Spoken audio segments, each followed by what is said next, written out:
The president will promise a booming economy at this week's convention. So let's look at how he's done with some of his past economic promises. Trump guaranteed 4% annual growth during his term, but he's averaged more like 2.5. And the national debt he said he would reduce and eventually eliminate has actually added more than $7 trillion. He has stuck to his promise, though, to renegotiate a number of trade agreements, but the national trade deficit rose in each of his first 3 years after he said that he would lower it. And finally, it's been a mixed bag on the jobs front. He had early success in manufacturing, followed by a contraction last year. The coal mining industry saw a net gain of about 200 jobs before losing thousands during the pandemic.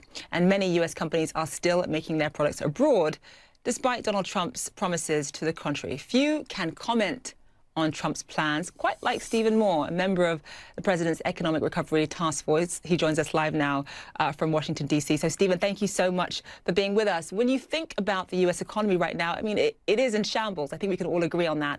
Unemployment at around 10% or so. Initial jobless claims as of last week, Thursday, up more than 1 million again. And on top of that, a lot of people are still not getting their $600 a week in terms of their unemployment insurance. What is the president going to say tonight to really prove that Americans should trust him with the economy?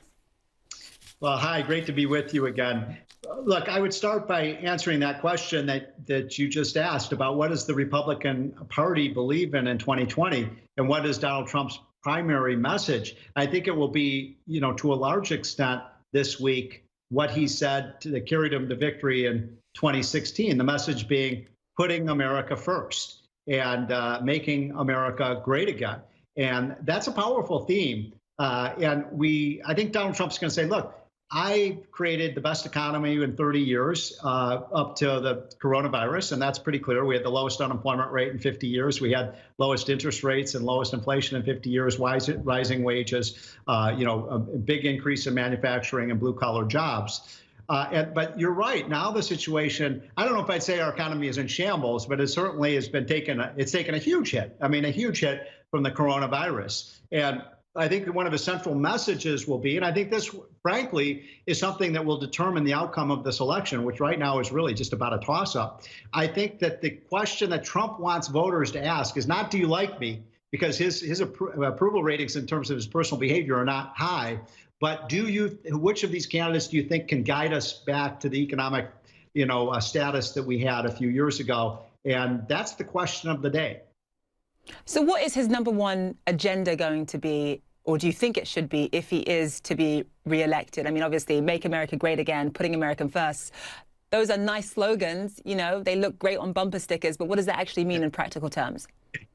Well, presidential elections are bumper stickers oftentimes here in the United States. But I would say a couple of things. I mean, first of all, a line that he uses all the time is, I rebuilt the American economy once, I can do it again.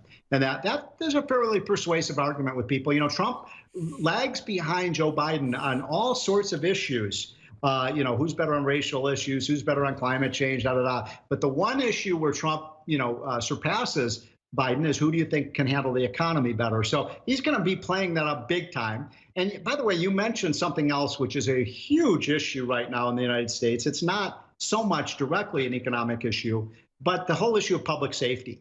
And there is a widespread disgust and fear around the country about the rioting and the criminal activity and the looting and the arson that's happening in America's great cities. And I think Trump's going to make a big deal out of that I'm the one who's going to stop this criminal activity, and the Democrats seem to applaud it.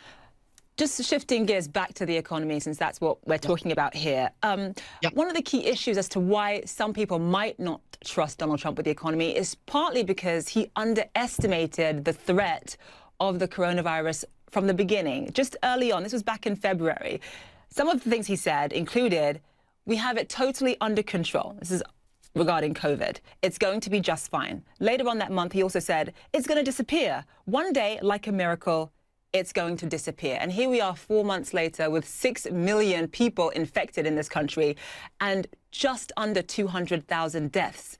Based on that, based on the fact that he underestimated something so fundamental, why should he be trusted? Well, that's a great question. And I would, if I were Donald Trump, I'd say a few things. I'd say, first of all, I did something at the very beginning of this pandemic that saved tens and perhaps hundreds of thousands of lives, which is something that Democrats were totally against, which was shutting off immigration from China and some of the European countries like Italy. And he was accused of being a bigot and a xenophobe for doing that. And thank God he did. And that was something he did, even though it was highly controversial. But look, you're right. I mean, were there mistakes made with respect to the treatment of dealing with coronavirus? No question about it. But, you know, as we move into the fall, in the real heating up season of the election, we are starting to see some really good signs of the death rate falling, the number of caseloads falling, and the hospitalizations falling. And I do think if Americans feel like this is under control, and who knows, this is a virus, so we don't know. But if Americans feel like, hey, this is finally behind us, then I think Donald Trump, you know, is going to be in fairly good shape. If we have another big outbreak of the virus, you're right, he's in big trouble because people will say you mishandled this. And finally, tonight at the Republican National Convention, you have the likes of Nikki Haley speaking. You have Senator Tim Scott speaking, just showing that the Republican Party is trying to reach out to a more diverse group of voters. But beyond just having minorities speak at conventions, which isn't that hard to do, how do you make sure, how does the Republican Party make sure, and actually Donald Trump make sure, that this recovery is inclusive, that all people, regardless of race, regardless of economic class, regardless of how much they make, benefit from this recovery fairly, do you think?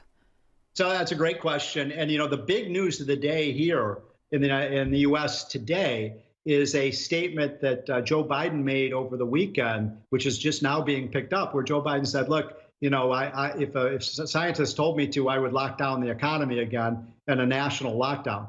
That was quite a big gaffe by Joe Biden. I mean, the people who've been the biggest victims of the lockdown, you know, we've seen massive failures of Black and immigrant businesses. We've seen, you know, no question about it, the people at the bottom of the economic ladder have by far suffered the most. And so I think Trump has to basically say, look, I'm the one who wants to keep our economy up and running. The Democrats are saying they may shut it down again, you know, and that would be, you know, you mentioned the 9 million jobs that have been created in the last 3 months. That's because we did open up the economy. So, but look, this country is totally divided right now, you know, on ideology with respect to those who, you know, want to see, you know, the most precautions possible, and those who would like to see the economy reopened, and that's going to be really the battle, I think, over the next 10 weeks or so. Stephen Moore, always good to see you. It's been a while, actually. Good to have you on the program. Thank you so much.